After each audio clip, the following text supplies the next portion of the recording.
Hey guys, what's going on? Druzy here back with another video. Today's video is talking about a new kind of game out in the mobile landscape, and that is Disney Mirrorverse.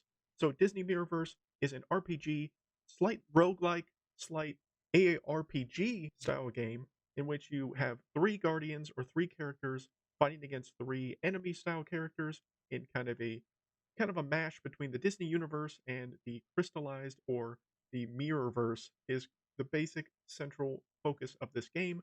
So today's video is kind of tying a beginner's guide to this overall game as a whole. So in today's video, what is Disney Mirrorverse? That's what we're going to talk about. Also, how to play the game. So some of the basics and some of the core things you need to focus on to get your best gameplay experience with this game. Some team build suggestions for early game as well as for the later game as you kind of go along within it. And then some other tips that I do have for this game. So this game has been out for a little over a month now. I've been playing it off stream. I have streamed it just very briefly.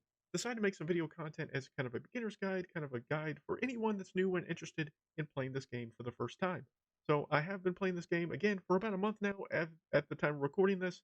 So I feel like I have a decent knowledge base of this game to kind of give you some tips on how to play it. So the first thing you guys want to know is what is Disney Mirrorverse? The Disney Mirrorverse again is an RPG style game, slight turn-based but slight ARPG or action RPG style game in which you have full control over three separate characters that you build together that are called Guardians. So Guardians are the type of characters that you have. It's a team of three. Also is a game mode. There's a 1v1 where you can do a 1 versus 1, but for the most part, you're playing a 3v3 style combat style. And again, you have full control over the characters that you are playing. You have to switch intermittently between the three of them, but you do have full control over their abilities. Each character has just a couple of abilities to them. You have your core ability, again, which can give you bonuses of different effects, which each different kind of Guardian has different style of bonuses that it can have to its core ability. Some is increased damage, some can provide healing and or defensive buffs, different things like that, all of which have its own ability that's unique and special to that specific Guardian. You also have something in the lines of your special ability. Your special ability generally is something that increases damage, can maybe give again a defensive buff, some kind of heal, but each special ability has a cooldown, and during its cooldown phase, and you have the ability when you're controlling that specific type of character to cast that specific style of special ability as you're fighting throughout the course of your gameplay. As well as with after you unlock a character to 4-star rating or higher on its Guardian, you have something that's called the signature ability, which again is only available if your Guardian is 4-star or above. So if you have a 3-star character, you unfortunately do not have access to the unique special ability, as it shows here on screen, unlocked at 4-star rating. But you can check to see what the signature rating is of any character, even if you don't have it unlocked, so you could see what that potential could be for the character at any time. The easy way for you to be able to level up your Guardians in order to unlock those potential 4-star ratings is, of course, by buying or obtaining crystals. There are a couple of different ways to get crystals, as there are a lot of free-to-play options as well as paid options as well. But fame crystals is probably the easiest way to potentially get a specific style of character within the game.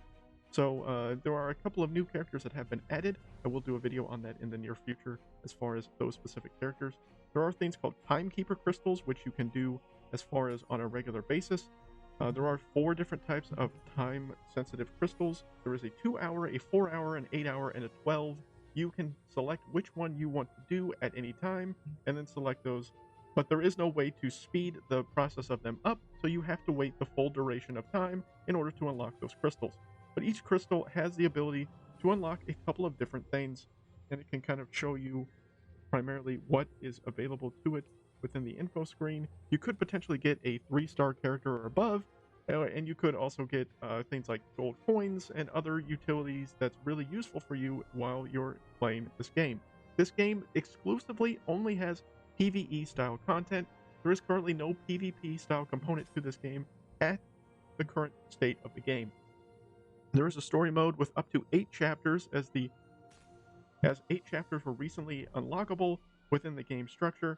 But of course, as of right now, for myself, I am only on chapter 6, as it does get increasingly much more difficult to get through the story campaign, just because certain things require, there is a story structure if you want to pay attention to it, but just the power levels that are necessary to get further and further on in the story sometimes can be very overwhelming and difficult at times.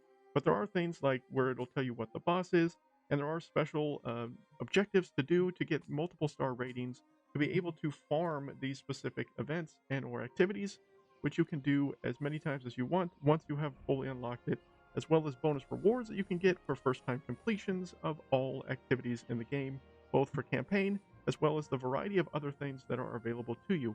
There are things such as special events, dungeons, tower, and supply runs. Supply runs are some of the best ways in this game to unlock specific items or to get certain things that you need, whether they're specific XP emotes to help boost your specific style of character.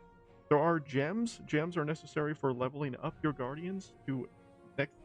Every 10 levels, you have to use gems to unlock the next tier of upgrades for each character, or else they will be locked. And then gold at times is necessary as well to be able to level up characters and such and things like that. All of those things sometimes can be difficult to obtain if you don't have that available to you. You can see here with my current Genie, he is level 30 maxed out, but I can't level him up until I get 15,000 gold. I also would need 15 of these blue tier 1 sapphires and a tier 2 and at least one tier 2 diamond to rank him up. So once I get enough gold to get him to that next point, I will get 10 more levels unlocked for me to help make my Genie that much stronger. There are a variety of different ways that you can play this game, but the main thing is to know the 4 different types of classes that there are in this game in order to have the best ability to strategize in playing everything correctly. So as you can see, there are 4 roles on screen. There is the melee role or the red role, which are all melee style characters. So there are a variety of characters within this class, and again, they're mostly bruisers, up close and personal, doing all that bonus damage. Then you have the support tree, which are primarily characters that have some kind of healing effect or ability to help your team get kind of boosts to maybe damage, attack, debuffs of some kind, a whole bunch of different things that are available to you within this class.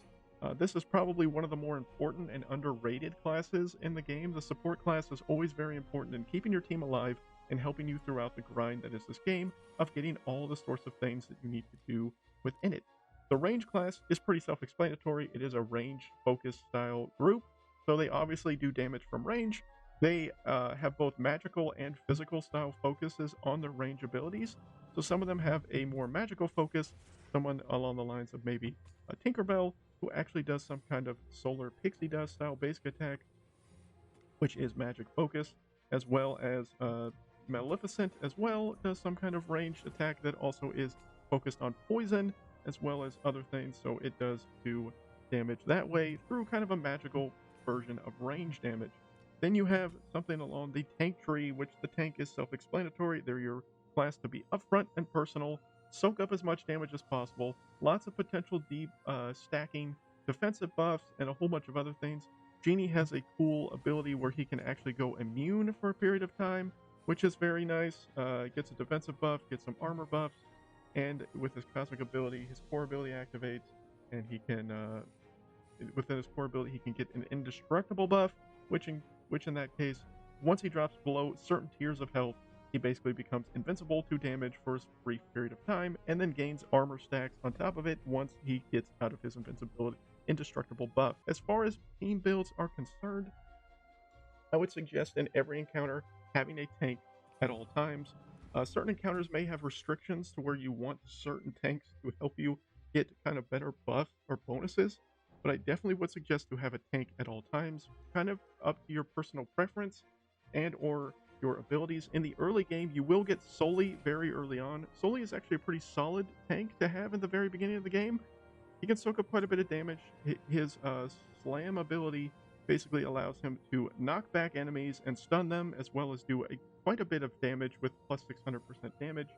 I unfortunately don't have his signature unlocked, but as he gains 20% defense and armor at the start of each combat of an encounter, so every time you go through multiple waves, you will get a armor up buff for him. So if he has a healer back behind him, I would say that Sully is a great character to have in the early game. At the very beginning of the game, you will be able to choose between 3 specific melee characters to start out your journey. I actually went with Mulan early on. Mulan does struggle on the defensive side. She doesn't have a ton of defense or health, realistically, but she does have a very interesting special ability in which she does an ancestral swords, in which for 5 seconds she has this aura of spinning blades around her that do 180% damage per second. So it is kind of nice to be able to do AoE damage with her up close and personal, which I actually think was very nice. If she has no defensive buffs, her heavy attack grants plus 30% defensive buff for 3 seconds. So that's also nice as well. It can give her a kind of ability to stay alive better if she is not being buffed in the defensive category. Probably the best healer I have found is Ian Lightfoot. Ian is very solid at helping keep people alive and be a good backline focus. I would suggest, depending on the type of content you're doing, definitely have a tank. Again, try to focus on having a healer or support of some kind. In the early game, you might find Jack Sparrow being one that you could attain early on. He doesn't have his abilities as a whole kind of aren't that great in my opinion. Ian is the far better support healer. I was lucky enough to get him 4 stars, so he has been really solid addition for me. I haven't really tried any of the other ones, to be honest with you, but Ian has been a solid a bit addition to my team and has really helped me be able to grind throughout this game very quickly and easily. I would suggest as your third class to either have a range or melee, kind of depending on what you're struggling through as far as content. If you need a little more survivability, then obviously a melee might be the better way to go. But if you want just more straight damage, like you're really struggling to get that extra damage and get through some of the harder content, the range units are definitely very solid choices. Overall, a favorite to a lot of people is actually Buzz Lightyear. I haven't been able to get Buzz to a 4-star yet, unfortunately, but Buzz does have a very good special ability. His Destructor Cannon removes armor shred as well as doing all that extra bonus damage. It also can inflict shock, which does extra bonus damage on top of it. So Buzz is very solid overall as a ranged unit. If you don't have Buzz to a high level, there are some other options for you. Gastone is probably the best single target focused hunter in the entire game. He does do a ton of damage with his 4 ability, in which he inflicts wound, which can help increase the bonus damage done to these units, as well as do crit hit chance. He can purge defensive buffs and all sorts of things like that. And as he's able to do multiple shots on a specific enemy, he does get attack buffs for multiple seconds each time he stacks all sorts of basic attacks onto enemies. So he does do a really good job of helping you clear out pesky, strong units in the backline. But if you want more of an AoE focused style characters, Goofy is a decent choice. Buzz Lightyear is good, but you will get Merida as an early character. I probably said her name wrong. If I did, I do apologize. She is one of the range units you will get very early on in the game. She does help very much with her 4 special ability, which does do quite a bit of damage with 400% plus damage on top of it. It also will inflict wound as well, so she can be pretty solid in the early game. But if you can get a better range character later on, I would highly suggest focusing on Gastone or any of the other ones that you get luckily enough to get to drop for you. I haven't really tried out Maleficent too much, but I think that she could be pretty solid. And a lot of people do like Emperor Zurg. Zurg can have some nice abilities to him, and overall he does do the shock damage, which is very nice. But unfortunately, again, I don't have him unlocked for me, so I haven't been able to try him out myself. But I would suggest, again, a tank, a healer of some kind, and some kind of bonus. And then the third character is situational based on the content you're doing. Again, survivability, I would suggest a melee character. For more damage, I would suggest a ranged character. The main thing I would definitely suggest is to do your daily activities. So there are lots of different daily activities that are available to you. You can earn some bonus rewards by completing the daily activities. You need to get a score of 100. As you can see here, with all the different things that you can do, leveling up guardians, using specials, completing story encounters, doing events, all sorts of different things can help you get what you need done. Once you've completed certain things at certain tiers, you can actually get bonuses and do it to where you can just auto attack and get the victories that you need. which will get you experience and get you certain items depending on what activity you're actually doing. But as long as you focus on trying to get as many of these things done on a daily basis, waiting for your energy or your to respawn, you can then be able to do it and continue to do all these different activities as many times as your heart desires, depending on what type of activity you're trying to do. But doing different supply runs, doing different things that help benefit you in the long run is always going to be something beneficial that you should be trying to do as much as possible. Completing different events, different tiers. So as you can see here, I've gotten 5 things completed. I'm going to go ahead and claim these items. It's going to continue to give me 5 points towards my activity bonus and activity points, which will give me even more bonus rewards and things on top of that, which is just going to make your experience that much better and simpler. You can grind through this game by hopping on just a couple of times a day and getting so many things completed and done that you'll actually get through much of the content and much of the leveling and much of the grind pretty quickly, in all honesty.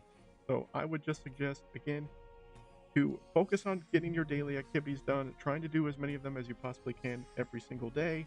You have 24 hours to complete the 100 points, which it should be easily attainable if you just get on for a couple of minutes every day and get it done. Another big thing that I would highly suggest everyone do is joining an alliance. Joining an alliance has a lot of crucial benefits for you, not only to have people to convene with and people to be able to talk to on a regular basis, and get some suggestions for builds and different things like that, but you can also get bonus points or bonus like alliance things to have a special shop, basically in order to spend laurels or alliance basically shop points. It's the only way to access Donald and Goofy, as in guardians within the game, are only locked within the alliance quarters or alliance area. You can also get some XP emotes, you can get certain diamonds, you can get gold, you can get lots of things, even orbs, which are the main in-game currency within this game. There are lots of free options to get orbs, but there are also paid options as well, where you can pay money, real money, for orbs if you so choose. Unfortunately, 2 guardians seem to be locked basically behind a paywall. One is Mickey Mouse. Mickey Mouse only seems to be available from either paying for him in the featured shards or featured pay structure, or to pay 50 straight dollars for him in the orbs focus. I obviously don't have Mickey unlocked for myself, and I don't plan on doing the 50 points for that. The other one that seems to be hid, not necessarily behind a paywall, but to some degree, is Minnie Mouse. Minnie Mouse is only available in the Stardust shop, which is available for once you get duplicate versions of specific characters, you get those shards to drop. So I will kind of show you what I'm talking about. When I open this crystal here, see, I open this crystal, I get Donald to spawn. I do get a 2-star Donald, which gives me shards, which unlocks his level 3 rating. But as you see, I get a bonus of these 30 tank Stardust shards, which then I can stack up and be able to eventually buy any specific guardian that's sold in the shop. So I have been saving up my melee Stardust, which I have 4430 saved up, and I do plan on purchasing Minnie as soon as she's available for me. All the other types of characters in this rotation seem to reset over the course of time and kind of rotate every couple of hours, but Minnie seems to be always in this one all the time. As you see, there are always 4 available at the 4-star rating, and then there are 4 available within the 3-star rating. I have yet to see anyone pop up as a 5-star in this, so I doubt that that's possible in this specific style of doing things. So there are lots of things to do within this game, lots of things that are fun and unique about it, but at the same time, things that are similar to other style of mobile games out there. I feel like this game is slightly free-to-play friendly. I don't feel like you have to spend any money on this game to get the enjoyment level out of it. Again, because there's no PvP-focused gameplay, it does make it a lot easier. There are 2 things about this game that can be kind of frustrating. One is the combat style. Sometimes seems kind of wonky when you're actually controlling players. Sometimes it can be difficult to actually dodge the abilities that you're trying to do and do the damage that you want to do at the same time. But then other times it seems to work fluently and efficiently and have no problems. The other thing I would say is your energy. Sometimes it can be very difficult to keep up the amount of energy that you want. Every time you level up your overall base level of your profile, you do get bonus to the amount of energy you can hold. As of right now at level 26, I can hold 74 total energy. If you click on that specific icon, you can actually spend specific energy recharge potions, which you can earn all throughout the course of playing through the game, whether it's in the shop and things like that. So you can get these for free and not spend any money on them, or as you can see, you could spend orbs to get bonus energy on top of it. Dungeon energy and regular base energy are separate, so dungeon energy only affects playing through the dungeon, whereas regular energy affects literally everything else that you would possibly do. But as you can see, it takes about 6 minutes for one energy to respawn. It takes 1 day to get 40 dungeon energy back returned to you, which is obviously a huge difference. But the dungeons usually only last for 24 hours, so therefore some people might grind through those far more quickly, because there's usually only one dungeon available to you. You see it lasts for 2 days actually, instead of I guess I misspoke. You see, you can get a lot of different tiers of bonus featured rewards from it, and you can see that in the dungeons there are bonus guardians that give you bonus conditions every time you use them.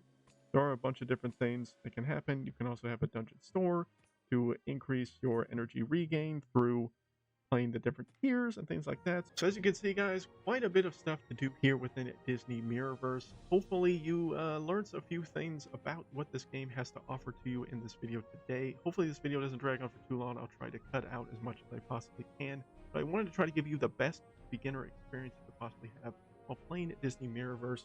This is a game I may cover off and on here on the channel, may not just develop all my time and effort into it, but it is a game, again, I have been playing for about a month now, so I feel like I have quite a bit. If there are any specific types of videos you'd like to see for Disney Mirrorverse, please let me know down below in the comments section. I'll try to cover anything that I find interesting enough to cover.